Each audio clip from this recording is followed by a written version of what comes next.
Good morning, welcome. My name is Luminara Serdar, founder of Autism Transformed, which is all about transforming the symptoms and behaviors of autism so that your child is more functional, really, and can bring out to the world who he or she is. And today I want to talk about, does your child need liver support and how can you know? Every single client I've worked with, children with autism, can use liver support. And why is that? And you know what, mom, dad, we can use it too, because we live in a toxic environment and our livers help us deal with toxins. So why is it that I see in my clinical work and believe that our kids all need liver support? Well, from my understanding of autism is our kids have a built up toxic load that the body is unable to eliminate, which means we're not eliminating waste easily. And the liver is kind of the main garbage depot that does that in the body. So we need a little bit of help detoxifying and eliminating. And I want to cover what the liver does so that you have more of an understanding, and then some of the things we use to support the function of the liver. So the liver is way more than a detoxification organ. First of all, what I want to say is every single cell in the body has the capability to detoxify. So everything I'm saying about the liver, about the cells and what they do, are the rest of our body does that as well. Every cell has to detoxify or else we would get really toxic. What the liver has more than other cells, it has like 20,000 mitochondria, and that produces a lot of energy so that we can do more work in the liver. And like I said, it's kind of like the central depot where all the toxins are dumped, and then it does a majority of that work.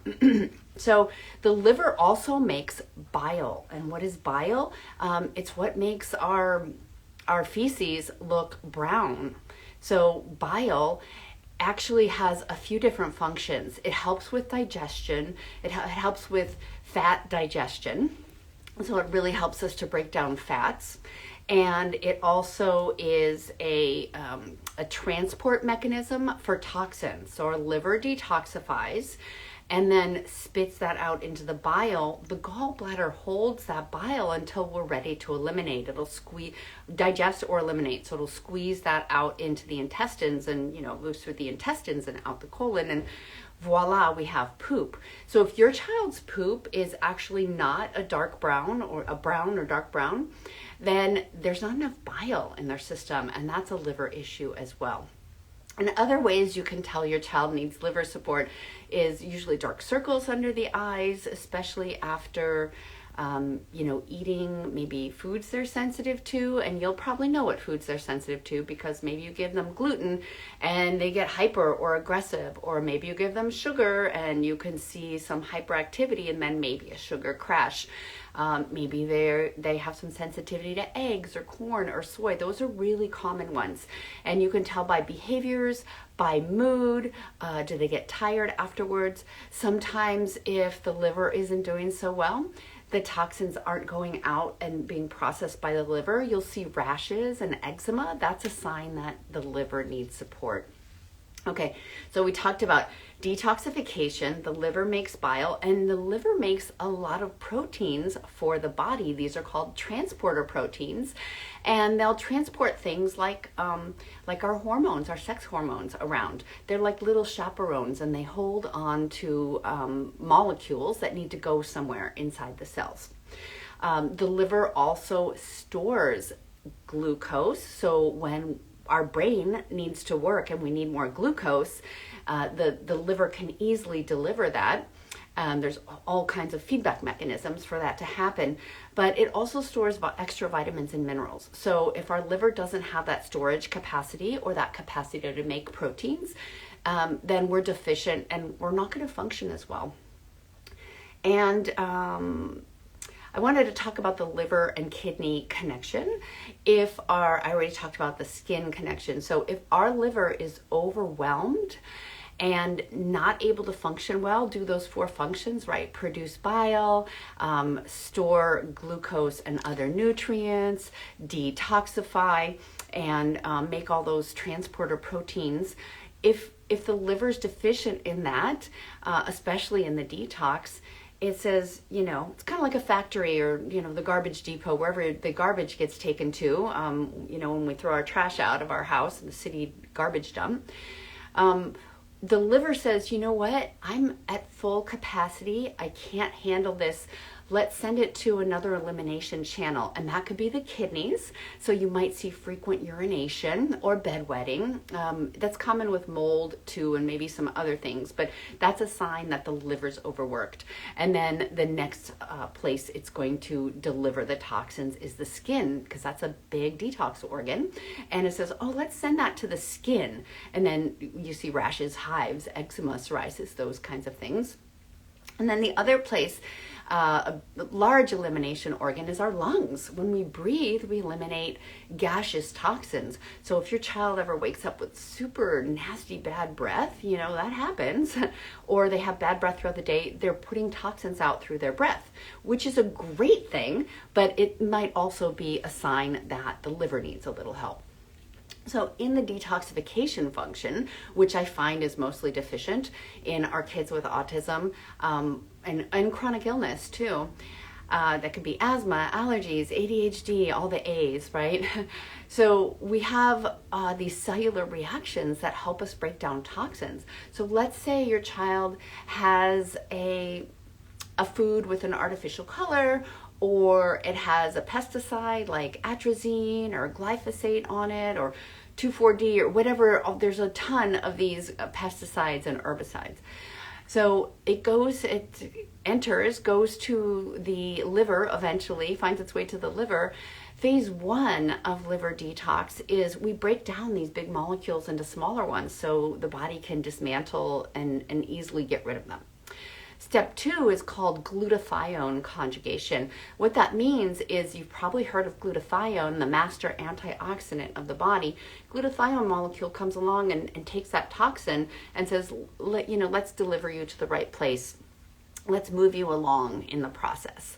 And then the third step, the phase 3 of detoxification, is where the liver, the glutathione takes that and puts it into the bile and actually out of the liver cell, and it goes into the bile, and then it gets stored, and so it can get eliminated through the intestines, through the colon, through when we defecate, when we poop. So these are the 3 major steps in detoxification. And sometimes that phase 1, where we break down a larger toxin into smaller toxins, the smaller ones can be even more toxic. So we definitely want to be able to process those. A lot of our kids are deficient in glutathione. It's a very small molecule that's composed of 3 amino acids. So it's a small peptide. It has cysteine, glycine, and glutamine, I believe. I could be wrong on that. I didn't look that up. But it has 3 amino acids. So sometimes giving TMG or DMG, which is trimethylglycine, that means there's 3 methyl groups on a glycine, or dimethylglycine, which means there's 2 methyl groups on a glycine, that can feed into that glutathione and help make it. If you give glutathione, let's say in a supplement, unless it's in liposomal form, it's probably not going to get inside the cells, because it, like I said, it's a little small peptide made with 3 amino acids, and it doesn't cross the cell membrane. So it needs something to help it get in, like a liposome, which will, a liposome is a fatty molecule, a bunch of fat, and it'll merge with the cell membrane and bring it in that way. And so a lot of times the TMG and the DMG will be a better option for building glutathione than actually giving glutathione. Sometimes transdermal creams that you rub glutathione over the liver, that could help if it has liposomal delivery. So a lot of times our kids need to boost the glutathione so that we can do that phase 2 of detox better inside the cells. And that's not always the answer either, is raising the glutathione. Sometimes our bile is actually not moving, right? So what I said is the liver makes the bile, the gallbladder stores it, and sometimes that bile isn't really moving efficiently. It's very sludgy. Picture silt and sludge at a river's edge, and it's not moving very well. And that could be due to parasites. Parasites love to sit in our bile ducts and yum, yum, yum, eat up all those toxins because that's their food. And then they create actual physical blockages, and they're happy sitting there because they get their food, the toxins. But we actually need bile to move through, and bile acids help with that. So I love TUDCA, which is tyrosine-deoxycholic acid. It's very bitter, but it helps the bile move through. And there are Swedish bitters, so that's a formula of herbs, usually an alcohol, and it's very bitter. Bitterness is what moves the bile. So a lot of our kids need that, and it's tough to get something bitter inside our kids because it doesn't taste good, but that's what helps the bile move, and we need that bile to be flowing. So think about if your child has rashes, dark circles, lots of skin issues, and frequent urination. These are common signs of outward signs that the liver needs help. I think there's inward signs too, and more subtle signs. Then your child's bile needs to be flowing. And like I said, bile acids can be really, really helpful. What else did I want to say? So I talked a little bit about parasites. Trematodes really like the liver, but there can be parasites. If you have parasites in the liver and gallbladder, bile ducts, there's likely to be parasites in the rest of the digestive tract. So parasites, everyone has them. You know how to find out if you have parasites? That's what my mentors taught me. You take your 2 fingers, put them up right here against your neck. If you feel a pulse, you have parasites. It's not just for third world countries. We get food from all over the world. We can eat parasites. Our animals give us parasites. So we're exposed to this stuff all the time. Our immune system is supposed to naturally take care of these, but if we have a lot of toxin buildup, which is what's going on in autism, then we have a lot of food for these microbes and these unwanted critters. And so consider that. If you've never done a parasite cleanse, either on yourself or for your child, you definitely need to get some help on that and some guidance, because you can do it the wrong way. You couldn't do it in a way that might be harmful. But definitely get some professional guidance on that. And I really recommend a parasite cleanse. And the drainage organs have to be open, right? Your child has to be pooping before you start killing parasites in the gut, or else all those toxins are just going to recirculate in the body. All right, what can we do to help with the liver? So one of the things I love is phosphatidylcholine. And phosphatidylcholine is a supplement you can get, and it often comes from sunflower lecithin or soy lecithin. And what does that mean? Lecithin is an emulsifier. It means it will take a fatty substance and an aqueous, something loving water substance. Fat and oil don't mix, right? Look at your salad dressings, your vinegar and oil. They don't mix. But sunflower lecithin will take those and mix them. That's what emulsify means. It mixes those 2 fatty and aqueous layers. So this is really great to help build the cell membranes in the liver. So I love like quicksilver, phosphatidylcholine, and I know they have pure stuff, even if it's made from soy, even if it's made from sunflower. You can purify it enough so it's only that fat, only phosphatidylcholine. Body Bio has a great one. There's probably other sources, but those are really high quality ones. And giving phosphatidylcholine can build those cell membranes in the liver so that phase 3 of detoxification, where we put things out of the cell and into the bile, can be more efficient. Now, is that the only thing? No, probably not, because if your child's liver needs support, phosphatidylcholine is only helping one little part of that. So the first thing I recommend is to stop putting toxins in, and that's to have an anti-inflammatory diet. right? What is an anti-inflammatory diet? So it is important what we put into our bodies and our kids' bodies. Grass-fed, pasture-raised meats, beef, chicken, lamb, these are all going to have great nutrients, and it's going to have a lot of those carnitine and phosphatidylcholine and lots of vitamins and minerals. Even better is pasture-raised, grass-fed liver and heart. It would help us so much. And there's actually a supplement that's organ meats. It's called Pluck, P-L-U-C-K. And it was made by a guy who, James Berry, who wants to get more organ meats into people because it's so healthy for us. So you should check out Pluck. And it's a powder, and you sprinkle it, like I'll sprinkle it on my eggs in the morning. I sprinkle it on my ground beef. When I'm, making something and you don't really taste it, but you're giving your child great liver support if you do that. So that's a good one. Lemon and lime are great anti-inflammatory foods. So you could do lemon water, lime water, add it to, fish, or, salad dressings. Avocados are really great, and avocado oil. So I'm talking about the anti-inflammatory diet again. Any non-starchy vegetable, these are your brassicas like cauliflower and broccoli and what else? Bok choy, and can't think of them off the top of my head, but you can look up brassica, and those are your vegetables. And the great thing about these is you've probably heard of broccoli sprouts. They have a lot of sulfur, and sulfur is really helpful for detoxification. So these non-starchy vegetables, I know you're probably thinking, how am I going to get my kid to eat these? There are ways to get kids to eat these. I just made some roasted cauliflower with turmeric, smoked paprika, and a little olive oil, and there's one more, cumin. And it could be really yummy. And you can make a cauliflower crust pizza. They actually sell those nowadays, so that's getting some good vegetables in. Broccoli, I hear from so many parents that their kids love broccoli. I just heard from a parent the other day who said she roasts the broccoli and none of the rest of the family can get any of the broccoli because her child eats it all.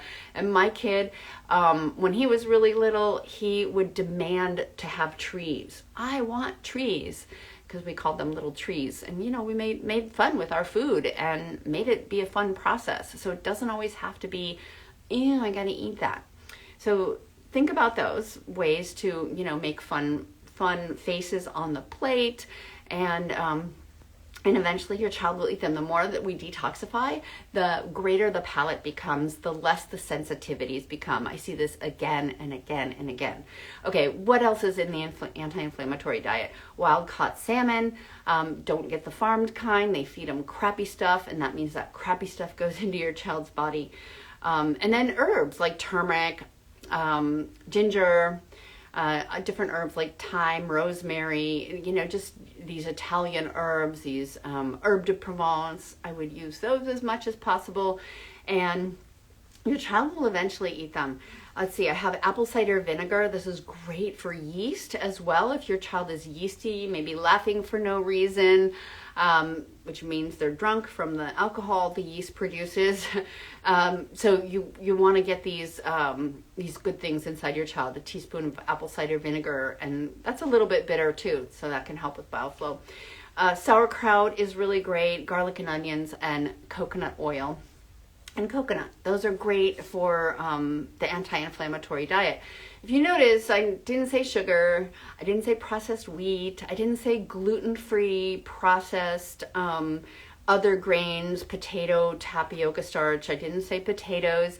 All these easy to convert into sugar things, rice, those are not part of the anti-inflammatory diet because those convert easily to glucose. Do we need carbohydrates? Absolutely. But we don't need to feed our kids only carbohydrates. And let's start expanding the palate, and the whole family should eat like this, because if a child feels isolated in what they're eating and everyone else gets to eat good stuff, it's kind of not fair, and they notice, they see that. Okay, those are foods. That's the anti-inflammatory diet. But if your child's not quite there, which is okay, they are where they are, there are other herbal supplements that help with the liver and support the liver. So that's milk thistle, beet, and beets you can have. I just made beets the other day, steamed them and made a beet salad, and they're really yummy. And by the way, if you steam beets, save the water they were steamed in, because it's yummy. Beet juice is really good. And your child will probably drink that. Parsley is a great one. Marshmallow root. So these are usually formulations that you'll get inside a capsule as a supplement. Genostema, and all of these are great for antioxidants, heavy metal detoxification, and we also need B vitamins, things like magnesium, and certain minerals like selenium and molybdenum. We don't need a lot of them, but they're very helpful for our detox reactions. NAC and acetylcysteine. If you give this, I know some kids are pretty sensitive to it. It can flare the yeast, so you want to make sure you give biotin with that. And there's formulations that have the NAC with biotin. ALA, alpha lipoic acid, that's a huge antioxidant, and it stimulates other antioxidants in the body. So, and this is where broccoli, eggs, onion, cauliflower, these have a high amount of ALA. So if your child is sensitive to that or has a reaction to those, think about, oh, what else is going on here? And ALA crosses the blood-brain barrier. So some of you might have heard of the Andy Cutler chelation process, and that uses ALA, and that's a whole other discussion for another day. I do want to talk about how these one-off protocols or one-off supplements are not the answer to, it can help some kids, but it's really not the answer. Okay, let's get back to liver support. So these more bitter things like daikon radish, wasabi, artichoke is great, sarsaparilla. Root beer used to be made with sarsaparilla, and it was actually a blood tonic back in the day when it was herbal. I've talked to an herbalist about all the herbs that go into that, and it's really, root beer used to be really medicinal, actually. And there's a kombucha I love from GT, and it's got root beer and mushrooms. So I don't know if your child does kombucha, but and that has some of those root beer herbs and mushroom support. Mushrooms are another great thing. Shiitake, lion's mane is great for the brain. Chaga is great for the immune system. So if you get a formulation of a supplement with mushrooms, that can be also very helpful. Not specifically for the liver, but just for overall the entire body. Mushrooms are so good. So if your child will eat mushrooms in something that you're making, and hide them, chop them up really small if they don't like the taste or the texture. As a kid, I never liked the texture of mushrooms because they're so rubbery. And I wouldn't eat them. My mom had to make me special things without the mushrooms. So I would eat the spaghetti or whatever she made. I was a picky eater. I had lots of sugar and processed food in my diet as a kid, and I turned out okay. So those are some of the supplements that are helpful. I use in my protocols with people, I use one from Cellcore, which is called KL Support. It's for both kidney and liver. And I really feel like it does a huge job on helping with the liver. I have a mom who gives her son, he's 12 or 13, and anytime he gets the dark circles, he's super toxic, high level of toxins, and anytime he gets the dark circles, she gives this kidney and liver support, and immediately his dark circles go away. I've had people do that for rashes and eczema, and then these really decrease. So I want to summarize, we want our toxins to be going from the brain, from the body, from the organs into the liver. We want the liver to be working properly in our phase 1, phase 2, and phase 3 detoxification reactions. We want the bile to be flowing into the intestines, carrying that waste out every time we have a bowel movement, which should be every day, 1 to 4 times a day. If your child is not pooping every day, your child is constipated. And that's a whole other conversation, but we need to unconstipate our kids, get them flowing. And as the poop is going out, things from the liver, toxins, bile from the liver can be flowing through. And then we also need to take care of parasites. They're likely there. And of course, other microbes that are in the gut that are creating any microbiome disturbance or creating other symptoms, creating food sensitivities and allergies. So these microorganisms and parasites are definitely linked to sensitivities of food. And remember the anti-inflammatory diet that I went over. Go back and watch this video if you need to hear that again. Write these things down and do your best for everyone in the family to have an anti-inflammatory diet and putting good stuff into the body. So that's what I have to say on liver support. If anyone has any specific question, happy to answer it now. And while I'm waiting for anyone to type into the chat a question, I would just like to say, I would like to leave you with my liver compression massage. And that is, if you take your right hand and you put it over your ribs, I'm going to see if I can put my, so you put it over your ribs here, so you can feel your rib, and it's right on the edge. This is your liver, and you're going to push, for a liver compression massage, you're going to squeeze both this way down and towards the left hip, and also pressure this way, pushing. And you likely need a hand on the back, and you're going to put, I can't do it on myself, but you'll squeeze here in the back and squeeze here and squeeze and push. And before you do that, you want to put binders in your child to make sure whatever toxins you're actually physically squeezing out are going to be captured by a binder and not recirculate. Okay, someone asks, thank you. Oh, thank you for the appreciation, Sidra. What is the importance of castor oil or castor oil packs in liver support? Thank you so much for bringing that up. I completely forgot to mention that castor oil has a particular fatty acid in it called ricinoleic acid, and it just does magical things in the body. So yes, castor oil is great. You can take it internally as a teaspoon, food grade, of course, and that helps with constipation, but putting it over the liver, over the abdomen area consistently.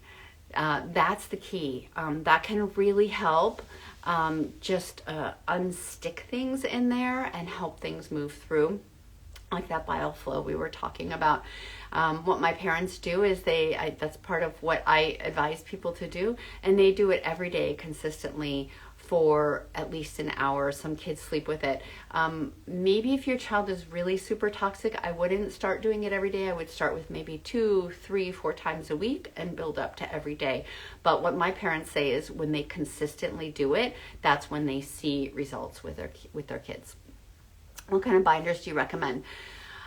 Oh, that's a loaded question. Well, I do have an article on my website, autismtransformed.com. If you go up to the top menu, it says resources, then blog, and you can search for binders, or you can just look through them. So I have a whole article on binders. But I love the Cellcore ones, which are biotoxin binder, HMET, and Vired Chem. I like, and you can, excuse me, you can only order those through a practitioner, have an account with a practitioner. And because the company doesn't answer your questions, they don't provide support for individuals, your practitioner provides your support. I would not use all of those at once, and I would, there's a certain order in which we apply those, so it's a little bit tricky, but they're some of the most effective binders I've ever used. Chlorella is a really good one, and I like GI Detox from Biocidin. So those are some of the binders I love. Activated charcoal is wonderful, but if your child's constipated, that's probably gonna make them a little bit more bound up because it binds a lot of water. Make sure your kids are drinking lots of water. That's another thing that will help with the flow. So no need to be sorry, Noya. That was a great question. It's a whole different discussion. So thank you for attending. I'll post this as a reel so that you can refer back to it, and we'll see you next week. No, I'm on a flight next week. See you the week after next. Okay, take care, everyone. Bye.